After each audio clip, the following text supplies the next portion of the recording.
Are you looking for work and thinking about trying something new? Working in farming, you will make a real difference to people's lives every day. Here's how Joe made his move to being a farmer. Hi, I'm Joe and I work in farming, specifically potatoes, and I'm based in Yorkshire. Before I was working in farming, I was a retail operations manager in a bike shop. What made me consider working in farming was the opportunity to learn new skills and a trade. I like being outside, and it was an opportunity to be practical as well.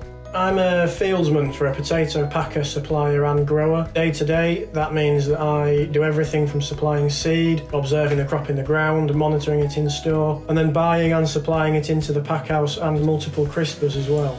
My preconceptions for going into farming were that it would be dirty, mucky work, but actually, we spend hundreds of thousands of pounds on these tractors now. They're actually quite comfortable.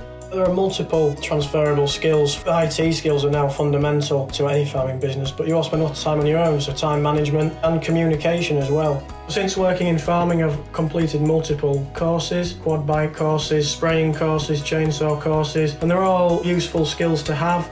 Working in farming is a really fulfilling role. You're helping people 3 times a day. Every time someone sits down to eat, you're putting that on their plate. I'd highly recommend it to anyone.